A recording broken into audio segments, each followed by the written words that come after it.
Деновиве е на релација Париз-Скопје, каде во моментов работи на костимите во операта Гарние. Нешто повеќе за љубовта кон костимографијата и колку Париз ги исполнува неговите модни апетити деновиве, вечерва во Трилинг разговарам со исклучителниот костимограф и дизајнер Александар Ношпал. Ношпал, добро вечер и добре дојдовте во Трилинг. Добро вечер, Марија. Добар сум, благодарам на поканата. Ношпал, вие имате една убава привилегија овие денови да творите во градот на високата мода.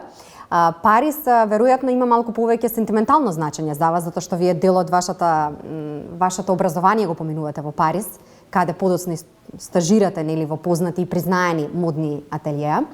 Што значи деновиве да се будите и да заспивате во Париз? Морам да признам дека имаше поминато подолг период од кога последен пат јас бев во ајде да не речеме во мојот град, во градот на мојата младост. И емоционално навистина се вратив, се почувствував дека никогаш и не сум заминал.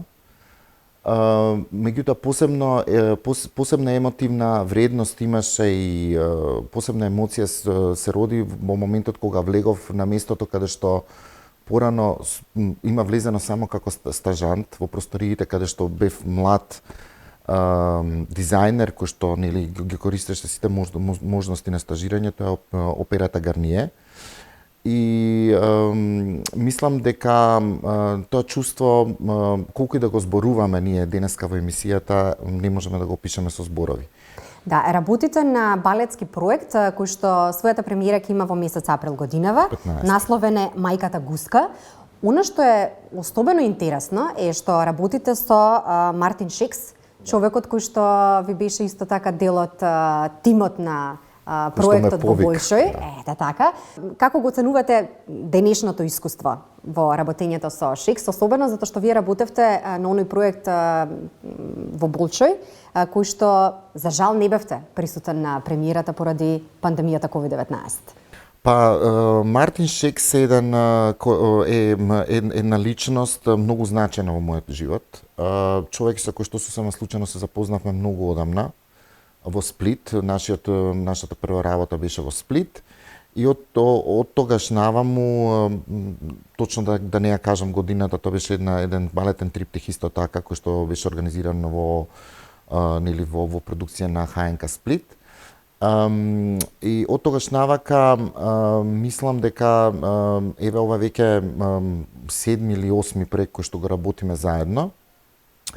Тоа е еден човек кој што ја негува неокласичниот израз во балетската уметност и што мене многу ми се допаѓа. Во принцип јас сум голем љубител на класиката и неокласиката, иако и современиот балет многу го почитувам. Генерално балетот како израз е нешто што многу ме интересира и го следам со посебна внимание и со посебна страст. Тој беше причината за која што ние работевме во Болшој, иако тоа не беше планирано да биде проект на Болшој, нели беше правено како еден вид на неколку кореографи беа повикани да прават вежби, да ги одржуваат играчите во форма за време на пандемијата. Проектот на опера Гарние е проект кој што е наменет, односно се изработува како завршна изведба, завршна представа на студентите, учениците од школото на опера Гарние, едно од најдобрите, ако не најдоброто балетско училиште во светот, кое што спаѓа во системот на балетот на Националната опера во Париз. Го води Елизабет Плател. Меѓутоа продукцијата е на опера Гарние. Во една прилика велите дека балетската костимографија е врвот во креирањето. Точно, јас сметам... Дали тоа значи дека костимографијата малку ги помести вашите модни лимити? Да, дефинитивно. Дефинитивно, бидејќи преку костимографијата, посебно преку балетската костимографија, сватив што значи, иако претходно бев свесен, меѓутоа што значи техничката подготвеност, да имате изнеењето, да го имате во технолошко-техничкиот дел на костимот и на облеката, кој што за мене веќе беше предизвик уште од почетокот. И второ, бидејќи, како што велам, изразувањето, значи говорот изразувањето на емоциите во театарот, во областа на балетот е движењето на телото, или се случува преку движењето на телото. а телото е директно поврзано со костимот, со облеката. И многу работи се битни, посебно во начинот на изработувањето и во изборот на тканините, на материјалите се многу битни за да може да се создаде еден балетски костим, бидејќи вака како ќе го видите тој изгледа скулптурално. А што се промени во модниот свет последниве години? Дали овој нов начин на онлайн купување направи некакви тектонски поместувања во разбирањето и доживувањето за модниот свет? Па јас мислам дека дефинитивно дека е конзумеризмот кој што навлезе нели во модата, меѓутоа исто така можам да кажам дека модата комплетно се промени во моментот кога големите корпорации ги завземаа почнаа да ги купуваат дизајнерските куќи и да играат, да манипулираат, да играат нели некои си своји мало големи бизнис игри во однос на тоа. Дизајнерите стана едноставно крпи за бришење. Можам да кажам дека и многу млади дизајнери од она што го гледам на светската сцена, зборувам генерално, дека стануваат звезди не по нивното знаење, по она што го имаат као квалитет, туку според нивните контакти во светот на модата, што исто така не е правилно. И едноставно заврши големиот период, не сакам да делувам носталгично или човек што живее во минатото, јас сум човек што секогаш гледа во иднината, меѓутоа мислам дека веќе со последниот човек што замина сцената, тој е Александър Маквин, и освен остатокот од она што е Џон Галијано и Ирис Ван Херпен од новите дизајнери, заврши ерата на големите вистински модни дизајнери и имиња во модата. Јас ја велам златното време на модата, бидејќи денешните дизајнери едноставно се добри стилисти, имаат некакви познавања во она што го прават, во она што го прават, добро комбинираат, се потпираат на она што го барат големите звезди, нели таа музичка, филмска сцена. И едноставно мислам дека тој е еден затворен систем круг кој што на некој начин цело време пласира некакви трендови тенденции кои што ги вртиме од минатото, а не гледаме ништо ново. Во месец март во Македонија се одржува, во Скопје се одржува моден викенд. Го следите како настан? Ја следите македонската модна сцена? Па не можам да не ја следам, бидејќи 90% од луѓето што моментално работат на модната сцена се мои студенти. И како ја оценувате? И се деца што навистина јас ги изградив, ги нафарм, колку тие да сакаат да признаат или не, колку да ме спомнуваат или не, колку да имаат подобри спомени или не од мене. Сепак, мојата најголема мисија, како што ме рече мајка ми пред да почнам да заминам да предавам јас прв пат нели на факултет, беше дека да се биде професор е голема мисија. Јас мојата мисија ја исполнив и ја исполнувам се уште предавам во Џолев и академија. Така да тоа е мојот успех. Мојот успех е да ги видам дека без разлика на тоа какви спомени тие имаат од мене, дека тие се изградени личности, дизајнери и работат, имаат своји клиенти, имаат своји модни брендови и куќи. Задоволен сум од она што го гледам.